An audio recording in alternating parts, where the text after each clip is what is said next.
मेरे बच्चे की स्पीच कब आएगी, तो आप चांस नहीं ले सकते हो कि जब आएगी तब आ जाएगी स्पीच। नहीं, अभी क्यों वो ऐसा कर पाया? क्योंकि उसका इंटरेस्ट था। अब आप कहेंगे हमें कैसे पता लगे उसे क्या पसंद है? उसे खुला छोड़िए, देखिए कौन सी चीज वो ज्यादा बार बार देखता है।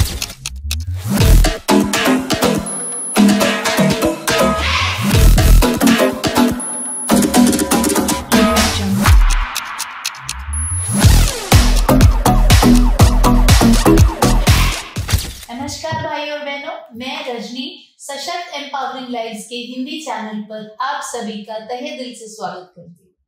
तो आज हम क्या बात करने वाले हैं? सबसे पहले न्यू कमर्स को एक बार बता दूं, जो भी कोई पहली बार हमारा चैनल देख रहे हैं, मैं हूँ रजनी सिंह, स्पेशल एजुकेटर हूँ, 2 बच्चों की मम्मी हूँ। बड़े वाला ऑटिस्टिक है, 21 ईयर ओल्ड, ऑटिज्म स्पेक्ट्रम पे और ग्रेजुएशन कर चुका है। अभी होटल मैनेजमेंट से उसने ग्रेजुएशन किया है और इंटर्नशिप कर रहा है कैफे में, और जल्द ही वो ट्रेनिंग कर रहा है अपना खुद का कैफे खोलने के लिए। इंडिपेंडेंट है टोटली। छोटा वाला न्यूरोटिपिकल है, 11 साल का। इस चैनल पर हम हर वो बात करते हैं ऑटिज्म से रिलेटेड जो कि आपको मदद करती है बच्चे के बिहेवियर हटाने में, उसकी भाषा बढ़ाने में, उसके दोस्त बनाने में, उसको लाइफ स्किल्स सिखाने में। बड़ा जरूरी है, लाइफ स्किल्स हैं तो इंडिपेंडेंस है, और पढ़ाई लिखाई सिखाने में। तो चलिए बिल्कुल देर ना करते हुए आज का टॉपिक लेते हैं। अगर आपको हमारा कंटेंट पसंद आता है, हमारा चैनल पसंद आता है, प्लीज सब्सक्राइब कीजिए। अगर अभी तक नहीं किया, लाइक कीजिए। आपके कोई दोस्त है, कोई और है जिन्हें जरूरत है, उन्हें भेजिए, और नोटिफिकेशन प्रेस कर दीजिए, बेल आइकन। ओके, चलिए शुरू करते हैं। तो आज हम बात करेंगे, बहुत सारे लोग मुझे पूछते हैं, मैडम मेरे बच्चे की स्पीच कब आएगी, कब आएगी, कब आएगी। जैसे कि कोई मेहमान है जो कहीं से आने वाले हैं। देखिए, जब बच्चे को ऑटिज्म होता है तो हम हाथ पर हाथ धर के ऐसे वेट नहीं कर सकते कि स्पीच कब आने वाली है। अगर हम बहुत किस्मत वाले हैं, भाग्यशाली हैं, तो शायद वो स्पीच खुद भी आ जाए, शायद। लेकिन कितने साल लगा के आ रही है, जो चीज 1.5 साल में होनी चाहिए वो 4 में हो रही है, तो क्या होगा? उसकी बच्चे की लर्न करने की, सीखने की स्पीड कम हो जाएगी, क्योंकि वो बाकियों के हिसाब से नहीं है उसकी स्पीड, है ना। जो 1.5 साल में बाकी बच्चे कर रहे हैं, ये 4 में कर रहे हैं, तो ऑब्वियसली उसकी स्पीड कम हो जाएगी। स्पीड कम हो जाएगी तो आपकी मुसीबतें बढ़ जाएंगी, है ना। आखिर तो ऑटिज्म एक परवेसिव डेवलपमेंटल डिले के स्पेक्ट्रम में ही आता है, यानी कि ये क्या है? डेवलपमेंटल डिले है ना। बच्चे की जो डेवलपमेंट है उसमें जो उसका विकास है वो धीरे हो रहा है बाकियों के मुकाबले। तो जब आपके पास ऑलरेडी डायग्नोसिस है, आपको पता है कि उसका विकास बाकियों के मुकाबले में थोड़ा धीरे होने वाला है, तो आप चांस नहीं ले सकते हो कि जब आएगी तब आ जाएगी स्पीच। नहीं, तो अब आपको क्या करना है? जैसे आपके पास डायग्नोसिस है, बच्चा अगर 2 से 2.5 साल का हो गया और स्पीच नहीं है, ठीक है, हम 4 साल, 5 साल, 8 साल तक वेट नहीं करते बैठेंगे कि फला गांव के, फला जिले के, फला घर में एक बच्चा था जो 15 साल में बोला था। हाँ, बोला होगा, हमारे पास 15 साल नहीं देने के लिए, ठीक है ना। तो हम क्या करेंगे, जहां बच्चा 2-2.5 साल का हुआ और हमारे पास डायग्नोसिस और नहीं बोल रहा है, तुरंत प्रभाव से सबसे पहले तो एक स्पीच थेरेपिस्ट ढूंढेंगे जिसको ओरोमोटर थेरेपी और मसाजेस आते हो। क्यों? ओरोमोटर थेरेपी जिसको देना आता है या मसाजेस आते हैं, उससे बच्चे की मांसपेशियां स्ट्रांग होंगी बोलने के लिए। दूसरी चीज, घर पे भी हम करेंगे फ्लैश कार्ड्स दिखा के। अब स्पीच थेरेपिस्ट जनरली क्या बोलते हैं कि पहले आवाजें निकलवाइए, प, म, ब, उसके बाद उसको शब्द बुलवाना सिखवाइए, जो कि बिल्कुल सही है, गलत नहीं है वो। लेकिन मैं क्या कह रही हूँ, जहां बच्चे की स्वयं की इच्छा होए, मोटिवेशन होए, जैसे इंग्लिश में बोलते हैं, तो आपको ये सारा प्रोसेस आप शॉर्टकट ले सकते हो, क्योंकि इच्छा वाले शब्द को वो स्वयं बोलना चाहेगा, है ना। तो थेरेपिस्ट को करने दीजिए कि वो तो अच्छी बात है, वो वर्ड निकालिए, लेकिन बड़ा ही ध्यान दीजिए इसे क्या पसंद है। अब जैसे अगर आपको मैं मेरे बेटे की बताऊं, 2 साल 10 महीने पे कुछ नहीं बोलता था और उसे बहुत ज्यादा पसंद था हेलीकॉप्टर, एरोप्लेन और भैंस। उसको बोलता था बफलो, इंग्लिश में बफलो। तो हम उसको सिखाते थे कार्ड दिखा दिखा के, क्योंकि ये बहुत एक्साइट होता था बफलो देख के, हेलीकॉप्टर देख के, एरोप्लेन देख के। कोई टॉय हो जाए, कोई असल में दिख जाए तो वही रुक जाता था। तो हम उस पर जोर डाल डाल के 2 साल 10 महीने पे मेरा बच्चा करीबन 3 साल के करीब, 2 साल 11 साढ़े 11 महीने पे, तो उसने शुरू किया, बोलता है हेलीकॉप्टर, हेलीकॉप्टर के लिए हेलीकॉप्टर, एरोप्लेन के लिए आउटप्लेन।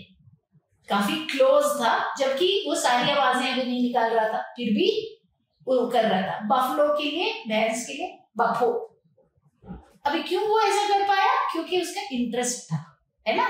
बाकी साइड बाय साइड तो हमने स्पीच थेरेपिस्ट की रही, उसको र म प ग ये सब आवाजें तो निकलवानी ही है।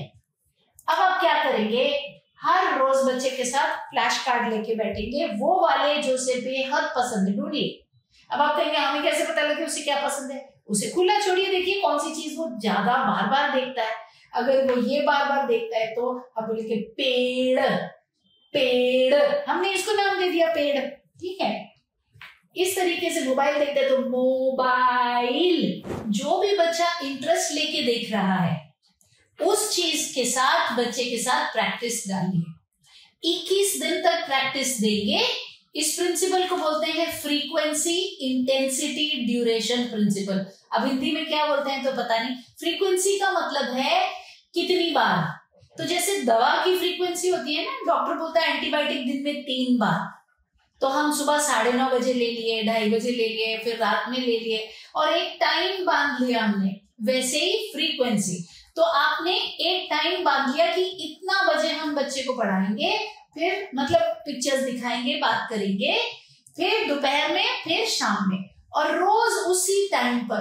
क्या होता है, जैसे शरीर को अगर आप 1:30 बजे खाना खाते हैं दोपहर का, तो 1:30 से अगर 2 हो जाएगा तो फिर भूख पता लगने लगता है कि भूख लगी। ऐसा क्यों होता है?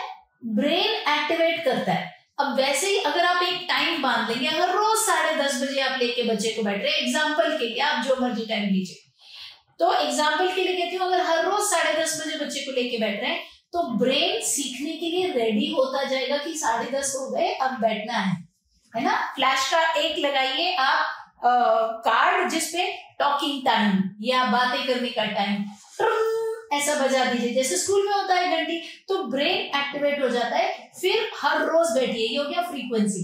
इंटेंसिटी, कहीं कोई इधर उधर की आवाजें नहीं आ रही होनी चाहिए, एकदम शांत होना चाहिए, और कुछ भी इधर उधर डिस्ट्रैक्शन नहीं होना चाहिए। बच्चा इधर भाग रहा है, उधर निकल रहा है, कोना में बिठाइए, ठीक है। और ड्यूरेशन कितनी? 20 मिनट। ये 21 दिन तक ये आप मंत्र जाप की तरह कीजिए, बिल्कुल। क्यों? हम बच्चे के ब्रेन में न्यूरल कनेक्शन बना रहे हैं। आप देखेंगे 21 दिन में बच्चा छोटी छोटी बातें बोलने लगेगा। तो जैसा कि मैं कहती हूं कि हमें सही सवाल पूछने हैं। सही सवाल क्या है? मैं क्या करूं कि जिससे ये स्पीच आ जाए। और गलत सवाल क्या है? स्पीच कब आएगी। बैठे बिठाए प्लेटर में थाली में रख के भाई बंधुओं नहीं आने वाली है, क्योंकि ये ऑटिज्म है। और बैठे बिठाए वेट करते रहोगे तो वेट करते ही रह जाओगे और हाथ पल्ले कुछ नहीं आएगा। तो हमने बैठ के वेट नहीं करनी, स्पीच आएगी, अपने आप आने की वेट नहीं करनी, हमने उस पर काम करना शुरू कर देना। तो अगर आपको आज का ये कंटेंट अच्छा लगा, सब्सक्राइब कीजिए, लाइक कीजिए, और किसी को जरूरत है उसे भेजिए। और एक बात जान लीजिए, वो बच्चा ऑटिज्म के साथ सफल है, सक्सेसफुल है, जिसके माँ बाप को ऑटिज्म के साथ डील करना आता है। तो यदि आप माँ बाप हैं और चाहते हैं आपका बच्चा सक्सेसफुल होए, ऑटिज्म के साथ डील करना सीखिए, ऑटिज्म को सीखिए। ऐसे हेल्पलेस और बेचारे से बन के मत बैठिए कि हमारे बच्चे के साथ क्या होगा। अगर सीखना चाहते हो, मंगलवार को 7 से 7:30 बजे, हर मंगलवार को हमारा लाइव होता है इंस्टाग्राम पे और यूट्यूब पे। लिंक उसका दिया डिस्क्रिप्शन में, क्लिक कीजिए, ज्वाइन कीजिए। ये फ्री सेवा है जिसमें हर मंगलवार को मैं पेरेंट्स को ये सिखाती हूँ और उनके सवालों के जवाब देती हूँ कि बच्चे को कैसे पेरेंट करना है। और हर शुक्रवार को 7 बजे से 9:30 बजे तक ऑटिज्म मास्टर क्लास होती है, वो ज्वाइन कीजिए। जितना आप सीखेंगे उतना आपके बच्चे का भविष्य सुरक्षित होगा। ऑन दैट नोट, हर बच्चा जीते, मे ईच किड विन।